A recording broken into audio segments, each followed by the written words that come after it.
The Signal Oil Program. Yes, the Signal Oil Program. The Whistler.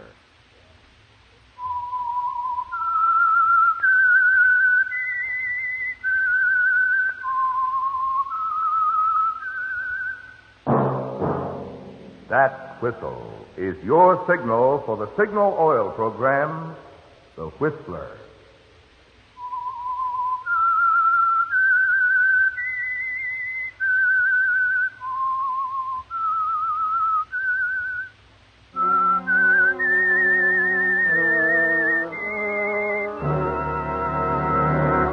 I am the Whistler, and I know many things, for I walk by night. I know many strange tales hidden in the hearts of men and women who have stepped into the shadows.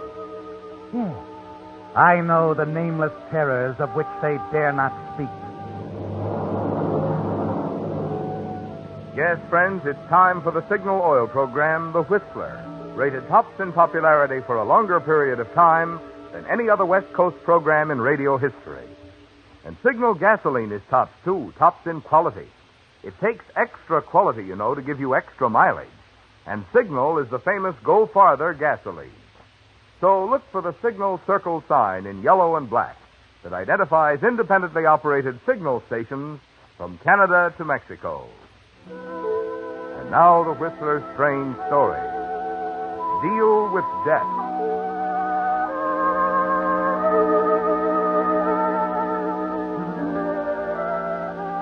For Scott Rainey, it all began with a question, one that had been on his mind all day. And as he hurried home that evening, each step seemed to fan the fires of jealousy that burned within him. There are always questions on Scott's mind, but this particular one had nothing to do with his work as a reporter for one of San Francisco's leading dailies. Rather, it involved his wife, Evelyn, and another reporter, Scott's longtime rival, a man named Matt Cregan. Now, Scott was certain that the rivalry between them was no longer confined to the newspaper business. His wife, Evelyn, had been acting strangely for weeks. As Scott faced her in their small apartment, he spoke quietly. Evelyn. What is it, dear? Were you with Cregan at the El Prado bar yesterday afternoon? Why, no, Scott. Okay. Okay, Evelyn. Scott, where are you going?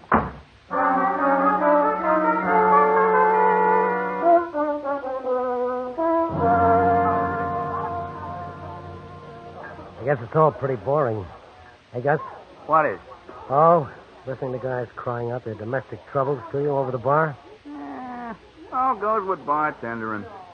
Maybe he ain't got the trouble you think. She lied, didn't she? I saw her here with Cregan. Sure, but maybe she had a good reason. They've been friends for a long time, ain't they? Yeah, but... He did a lot for her when she was singing in clubs around town. Looked after her pretty well. Some of the spots she worked in was operated by guys that was plenty tough. She's pretty attractive, your wife. Yeah. Well, I wouldn't know about Evelyn's past. She didn't ask me about mine. That's how we got married, Gus. No questions asked. Fix me another drink, will you? Yeah, sure. Oh, I almost forgot. About an hour ago, there was a call for you. Any message?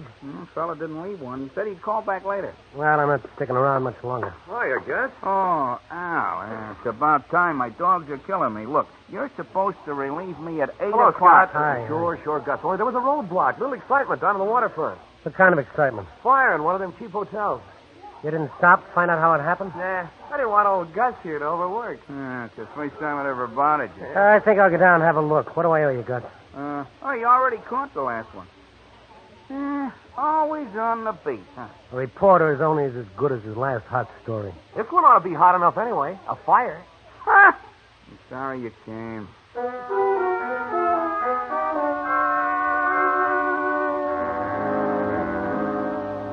The story doesn't really interest you, does it, Scott?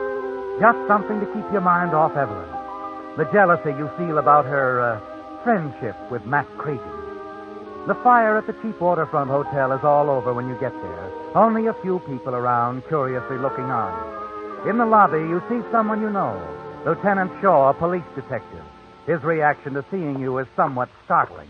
Ronnie. Oh, you were always good at figuring things, Lieutenant. That's the name, Scott Rainey. How did this happen? An explosion upstairs. Anybody hurt? Yeah. The man in room 5 is dead. Oh, what's his name? Well, his name, Lieutenant. The hotel register gives the dead man's name as Rainey, Scott Rainey, and it also gives your home address. You stare at Lieutenant Shaw, then at the hotel register that he hands you. Your own name leaps up at you from the pages. And you wonder what it's all about. Who wrote your name there? And why? Tell you what I think, Scott. That explosion up there was premature. A booby trap that went off at dress rehearsal instead of the regular show. I don't get it. You might have, right in the neck.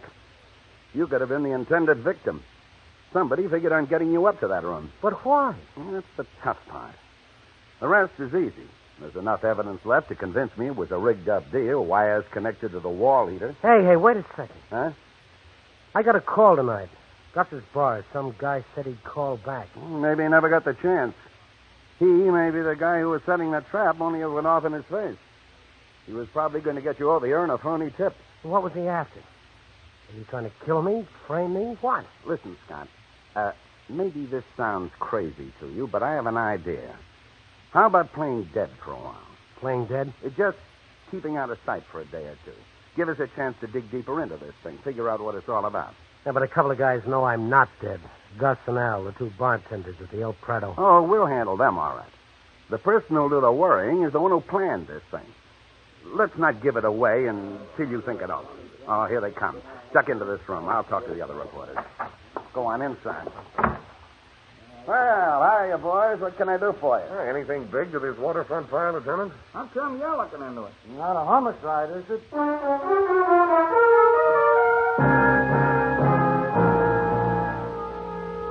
The voices of the lieutenant's questioners drift over the transom to you. You recognize them all. Reporters, Carter, Benson, LeGrand. And then one voice cuts through, the most familiar one of all. What leads It's the voice of Matt Cregan, isn't it, Scott? Your old rival. Have you made any identification yet, Lieutenant? Maybe we have, Cregan, but whether we have or not, we aren't ready to release anything. Well, what name was the guy registered under? We're not revealing that either. Oh, you know, huh? Okay, have it your way, Lieutenant. I can wait. Not worried about being scooped by your old pal? What do you mean? Scott Rainey. Oh, no, I'm not worried. Or isn't he a pal? Funny he isn't around. Yeah, it is. He probably will be. Sure. Maybe so, Lieutenant. Maybe so.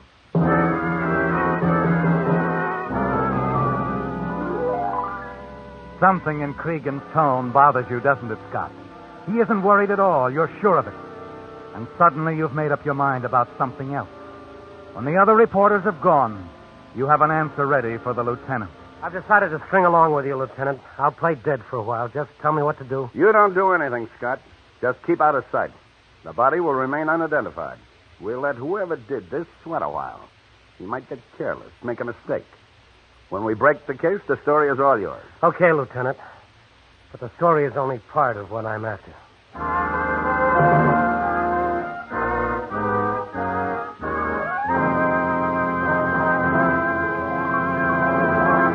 With the prologue of Deal with Death, the Signal Oil Company brings you another strange story by The Whistler.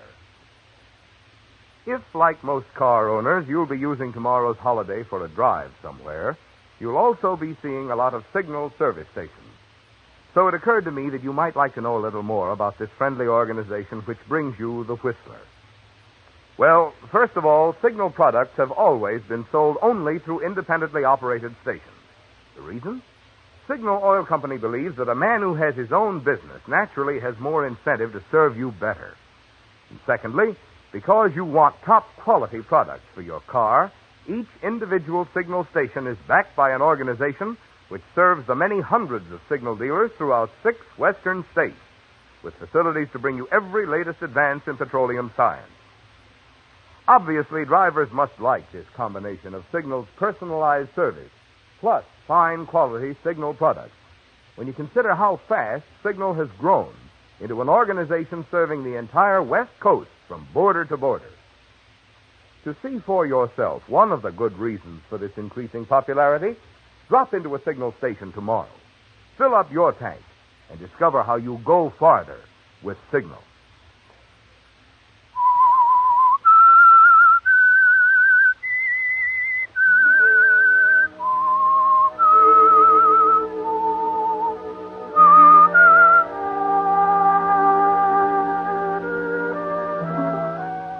Well, Scott, you've decided, haven't you?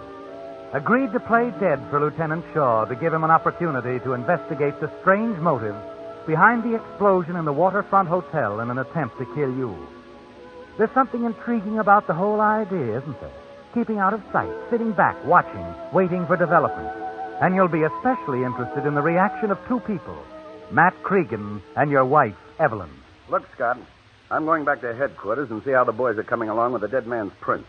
You'd better duck out of sight. Okay. There's an apartment on Ellis Street. I made arrangements to hide you there. Here's the address and the key. Thank you. I'll call you the minute I find out anything. If we're lucky, we'll have the dead man's prints on file. All right, Lieutenant. I'm sort of anxious to know who he is.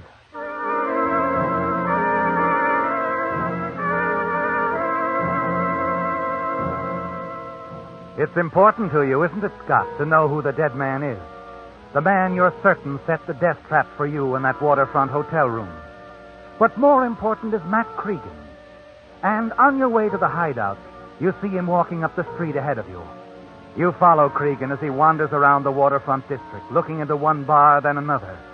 At one place, the Golden Hawk Bar, he stays there for over an hour, and then finally he comes out and continues his rounds. He's searching for someone, isn't he, Scott? Finally, Matt returns to his flat on Washington Street. You're more than a little annoyed to see the lights in his apartment go out, and you know he's gone to bed. A quarter of an hour later, you enter a small apartment building on Ellis Street, the address Lieutenant Shaw gave you. As you open the door... Scott! Why, Oh, Lieutenant. Where have you been? I was just scouting around. That could be dangerous. I told you to stay out of sight. Sure. You ever hear of Dino Corelli? The gambler? Sure, I've heard of him. Don't know him, though. No, should I? Well, he's the guy we pulled out of that hotel fire. The man who registered in that room under your name. Corelli? Mm-hmm. Lieutenant, I thought Corelli was still up at San Quentin. Got out a couple of months ago. Been floating around town since then, picking up odd jobs here and there. You think somebody hired him to set that trap up for me tonight? Could be. Hey, wait a minute. That doesn't figure. Corelli was a gambler, a big gambler, not a trigger man. Corelli was a big man once, but when he got out of prison 2 months ago, he was just another guy, a nobody, and without dough. Maybe he wanted to pick up a few bucks. Still doesn't make sense. Maybe this will. We checked up on him. Found he once served a prison term back east for a bank job. In his early days, Corelli's was an expert with explosives, a soup artist. Oh, that does sort of make a difference. Yeah. My hunch is, of course, I may be wrong, but it's possible somebody hired Corelli to kill you, Scott. Now, do you see why it's important you keep out of sight? Sure. Whoever tried to have you killed will probably try it again when he finds out this attempt failed. So if you're smart, you'll stay in this apartment. What's that? Oh, never mind, Scott. It's one of my boys out front. I told him to pick me up. Okay, Lieutenant. I'll let you know how we make out. We're going to start hitting a few of Corelli's hangouts, starting with the Golden Hawk. The Golden Hawk? Yeah, you know where it is? Yeah, I know.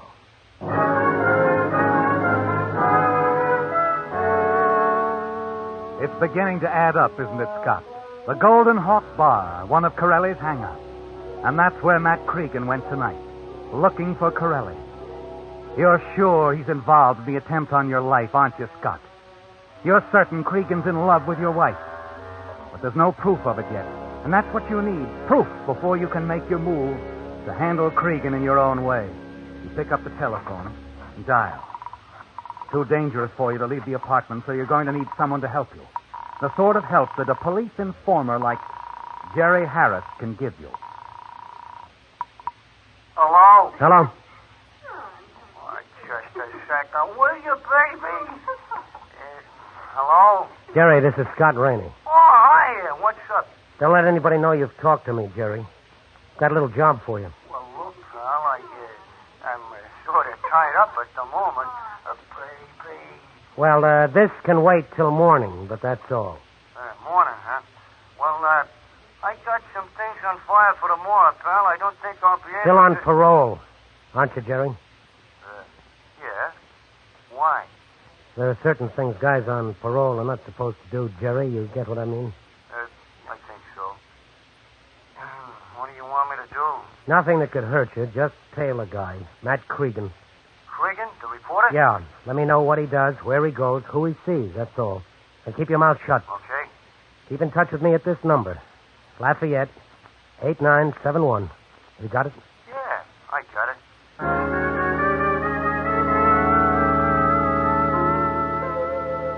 You lie awake most of that night, don't you, Scott? Thinking about it all.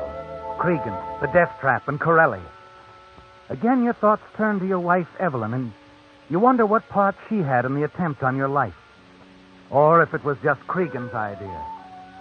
As you stare out of the window and watch the first gray streaks of dawn sweep in over the sleeping city, your thoughts go back to Corelli's trial.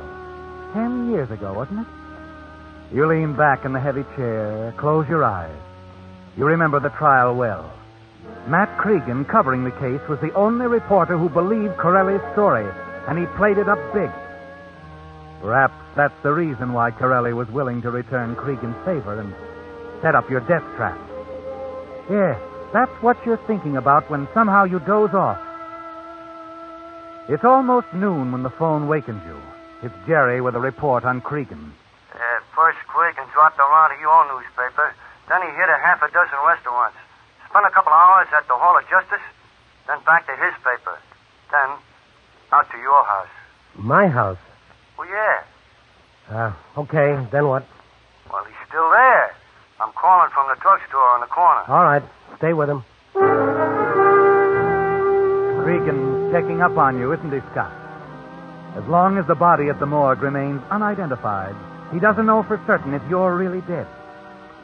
Then throughout the day, there are more calls from Jerry. He's still on the move, Scott. One bar after another. Bowling alleys, restaurants, pool halls.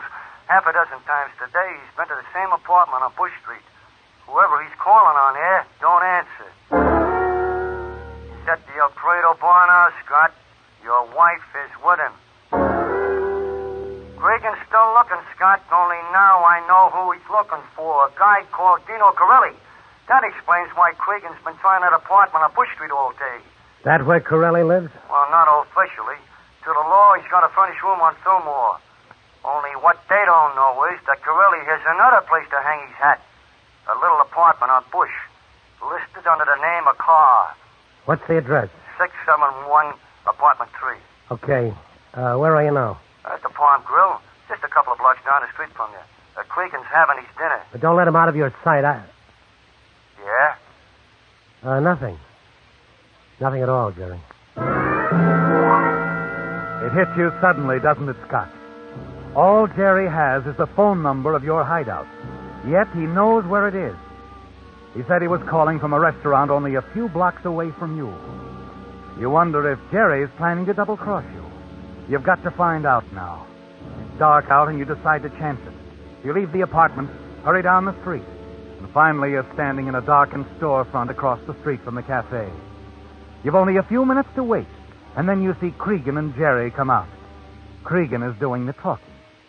You've made a mistake, haven't you, Scott? Calling in Jerry to help you. A few minutes later, you see Cregan get into a cab and drive off. Jerry turns and walks away. On a darkened side street, you catch up to him. Just a second, Jerry. Hey, what? Oh, Scott.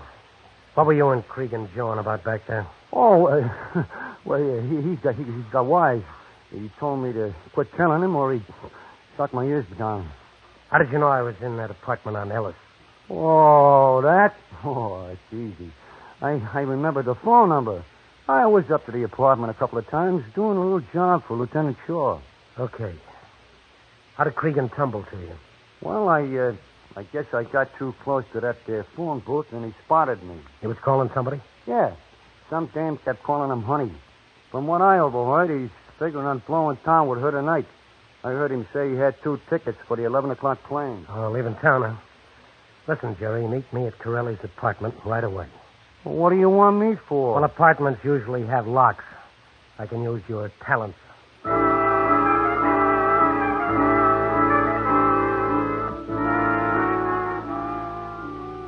Jerry opens Corelli's apartment easily. You search the place thoroughly, but there isn't a single clue here to link Cregan with Corelli. All you find is a .45 automatic.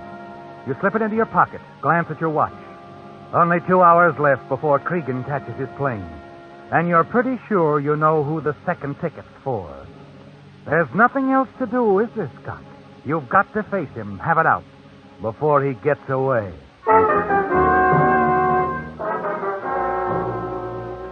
Shortly before 9:30, you enter the apartment house where Cregan lives. The hand in your pocket tightens around the gun as you hurry up the stairs, and you wonder what he'll say when he sees you. He's in for a shock, isn't he, Scott, when he discovers you're still alive? And then as you reach for the doorbell at his apartment, something you hear stops your hand in midair. A laugh. A woman's laugh coming from the inside. Well, Scott Rainey, boy reporter. Hiya, sourpuss. Come on in. I've been looking for you. What? Yeah, wanted you to be the first to know. Right now, I'm the happiest guy in the world, Scott, and I owe it all to you. I knew that'd break your heart. What are you talking about? Hey, honey, look who's here. Well, hello, Scott. You remember Vicky Grant, don't you, pal? You should. You introduced us a couple of months back. Remember? I twisted your arm. Oh, yeah. Yeah, I remember. Say, you're just in time to have a going-away drink with us. Going away? Sure. Vicky and I are getting married, pal. Come on, have a drink. Let's bury the hatchet. Tonight, I love everybody. Even you, sourpuss. Don't mind him, Scott. Matt keeps telling me you're the best reporter in town. Of course he is. Hey, look, Scott. To show you my heart's in the right place, I'm going to give you a tip. You heard about that fire in the hotel on the waterfront? Fire? Yeah, the police say they haven't identified the body, but I know better. I also have a few good contacts at the morgue. The guy's name is Corelli, Dino Corelli. Oh? My spies also tell me he's got a little hideout on Bush Street under another name. Might be a big story there, pal. It's all yours. I'm too busy getting married. Scott, where are you going? Hey, wait a minute. How about that drink? As you half run down the stairs, you realize you've been all wrong, haven't you, Scott? You were quick, eager to jump to the conclusion that Matt Cregan had hired Corelli to kill you. Certain Matt wanted you out of the way so he could marry your wife, Evelyn. But it hasn't turned out that way, has it? You had it all figured out, and you were completely wrong. As you reach the street, you realize, too, that now you'll have to start all over, that you're no nearer to the answer than you were last night. Back at the apartment on Ellis Street, the hideout furnished you by Lieutenant Shaw, you paced the floor for hours trying to think it out, struggling to find the motive behind the attempt on your life. And then... Yeah? Sherry again. After I let you in Corelli's apartment, I played a hunch and went over to the Golden Hawk to see if Corelli and Cregan never got together there. Well, it seems not. But Corelli spent most of his time talking to some dame. Oh? Know who she is? Well, the bartender ain't sure. But he heard Corelli call the dame by her first name several times. What is it? The dame's name is Evelyn. You still there, pal? Yeah, I'm still here. Well, what now, Scott? Scott. One more thing, then I won't need you anymore, Jerry. Call up my home and tell my wife that Corelli wants to see her at his place right away. Don't give her the address. Yeah? Don't tell her who you are. Just give her the message and hang up. Okay, but I don't get it. No, I guess you don't. But I think Evelyn will.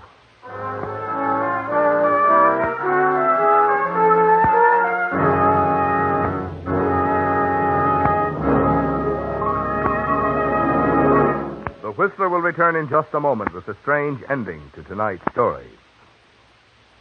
Cars are a convenience anytime. But just as it takes a long holiday weekend like this to make you fully appreciate how much fun a car can be, it also takes a top-quality gasoline to make you fully aware of how much performance your car has in it. That's why I'd like to suggest that before you get out on the highway tomorrow, you fill up with Signal gasoline. You'll have some pleasant surprises in store for you. Naturally, you'll enjoy excellent mileage. Mileage that has made Signal famous from Canada to Mexico as the Go Farther gasoline. But in addition, you'll discover other benefits from the extra efficiency today's Signal gasoline coaxes from your motor. Benefits such as smarter pickup and smoother power. Yes, mileage and performance do go hand in hand.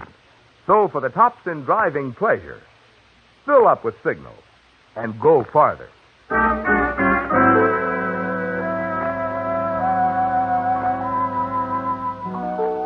All along, you were certain that Matt Cregan was involved in the attempt to kill you, weren't you, Scott? Certain he had hired Corelli to set up the death trap. But you were wrong. Now he's out of it. That leaves one person, Evelyn. Yes. You're sure it was your wife and Corelli who plotted your death in that cheap waterfront hotel. That it had been Corelli all along. Hard to imagine your wife in love with a man like Corelli. But as your friend Gus the bartender said, he'd been thrown with some pretty tough characters in her work as a nightclub singer before you'd known her. One thing you're sure of. When Jerry phoned her to meet you at Corelli's, he didn't give her Corelli's address. If she comes, it means she's been there before. As you sit in Corelli's apartment waiting for her, you stare at the gun on the table at your elbow and then at your watch. It's been over an hour now since she received the message. Come in. Scott, what are you doing here? Surprise, baby. You watch her as she stands in the doorway, a puzzled look on her face. And then suddenly something happens to you, doesn't it, Scott? A moment ago, you were going to kill her. But now your hands remain motionless in your lap. You find you love her so much you can't reach for the gun on the table. Oh, darling, you had me worried sick. Where have you been? I guess I should have told you before, Mrs. Rainey. Scott was working for me. Lieutenant, how Thought I'd better come along, Scott. Right now, Mrs. Rainey, I think you'd better explain something to him. You mean Corelli? Evelyn, what's this all about? Oh, darling, I didn't want you to know, ever. Your wife got a phone call tonight, Scott. She came right down to headquarters and told me the whole setup. You don't know this, Scott, but a long time ago, your wife was Corelli's girlfriend. What? Yes, you see, I was just a kid. I didn't know what he did, how he made his money. And when I found out, I stopped seeing him. But he kept hounding me. And then I heard he went to prison. When he got out a couple of months ago, he started in again. He wanted me to go away with him, to leave you. He threatened me, said if I didn't, The threat, Scott, was murder. He told your wife he'd kill you if she didn't go away with him. Evelyn. You see now why I was so worried. I didn't know what to do, darling. I went to Matt Cregan for help. That's when I met him at the El Prado bar. And he promised to do all he could. Well, it's all over. We know now that no one hired Corelli to kill you. The booby trap was his own idea. Guess you'd better forget about it. But I still don't understand, Lieutenant. That phone call I got tonight to come to Corelli's. Who? I think you can forget about that, too, Mrs. Rainey. It was probably some crank's idea. Wouldn't you say so, Scott? Yeah. Yeah, Lieutenant. A crank. Some, poor dope.